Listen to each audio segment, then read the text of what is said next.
What's going on? I hope you're having a great day, and from the title you can tell that this video is all about the top 5 reasons why you should buy the DJI Ronin-S.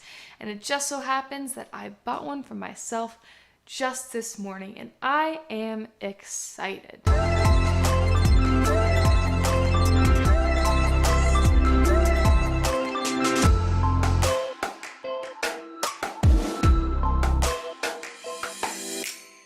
I'm Alex Castaway and welcome to my channel. If this is your first time here, make sure to hit that subscribe button and the little notification bell to make sure you don't miss any videos about creative entrepreneurship, social entrepreneurship, videography, filmmaking, gear. And here are the 5 reasons why just this morning, as soon as I saw the DJI's release email, I immediately headed over to the website and bought the Ronin-S. It's going to ship in the next 20 to 25 days. Now, this video is just about the reasons that made me wait for the release of this specific gimbal.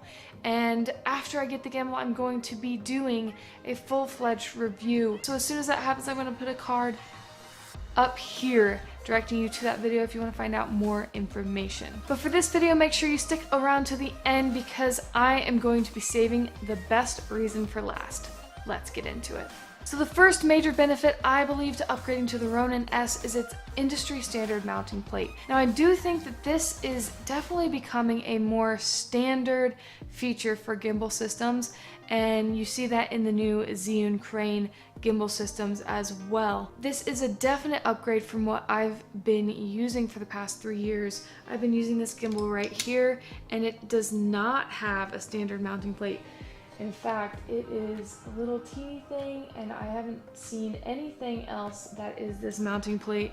Having the standard mounting plate built right into the gimbal is going to make a massive difference when it comes to my multicam shoots. It's going to make it so much easier, and that is a feature I am definitely excited about. So the second feature that I'm excited about is the new focus ring. Now, this seems like an incredible new feature that is also similar to the new Zhiyun crane system, and this is where you have a simple focus pull ring right on the handle of the gimbal. It allows for single operators like myself to have that level of control so that we don't have to have a second operator running a focus ring wirelessly to our rig. When you're professional, when you're doing client work, nailing that shot can be the difference between a super happy client and a disappointed client, and that can really impact your business. So I am thrilled to see this focus ring right on the handle of the new Ronin-S. So the third feature that I'm excited about is the fact that the Ronin-S is now a module system. So what that means is that you can take the gimbal or the gimbal head right off the handle, and I like that both from a packing standpoint because it makes it a lot easier to fit into a small kit, but more importantly, it opens up the possibilities of how we can use this tool. And what I love about that too is that I just trust DJI is going to keep innovating and keep making new tools for us to be able to implement this module system in other ways. The fourth feature of the Ronin-S is how easy it is to switch between operating modes. Say for instance you want to go into sport mode. There's an actual tactile button that lets you switch between operating modes. So this differs from especially the Zhiyun system, which you have to go into the menu and manually switch modes.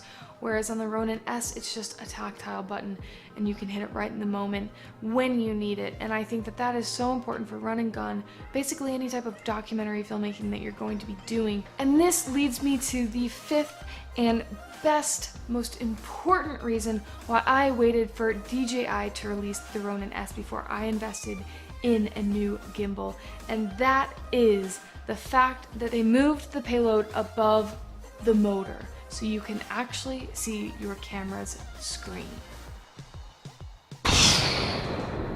Are you kidding? I have no idea why it took every company so long to make this happen.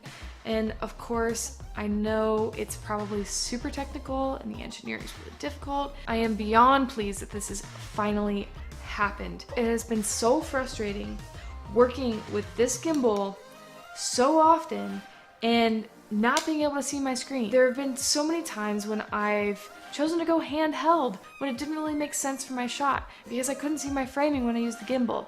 So this is an absolute game changer. I'm a person who likes the simplest setup, and oftentimes when I'm traveling or when I'm doing different films on the go, I don't want to mess with an external monitor. And that's the great thing about the Ronin-S. The absolute #1 best improvement by far, in my opinion, is that we can see our screens. And the payload still allows us to attach an external monitor if the shoot calls for it, if I'm shooting something for a client where I really do have the full rig set up. So just for sticking around, I'm gonna give you guys a bonus, number 6, the last reason why I bought the Ronin-S. And that is the awesome, sick technology that lets the gimbal rotate in a full circle. So with this other gimbal that I've been using, and I think every other gimbal, no, I'm sure every other gimbal on the market, here's the limit, and then you go all the way around, there's the limit. But also DJI's fantastic new technology that allows you to go from the underslung mode to the upright mode without this shake when you cross that line. So it's just another way that DJI is improving the tools so that they assist in your storytelling instead of hindering what shots you want to get. So that's all I have for you today. If you like this video, make sure to give it a thumbs up. If you got any value from it, it really does make a difference. I would love to know in the comment section below what you guys are thinking about gimbals. Do you have your eye on the Ronin-S? Are you excited to see more reviews on it? Are you more of a Zhiyun crane type of person? What are the reasons why you bought the Ronin-S? Let me know in the comment section below. And I'm out.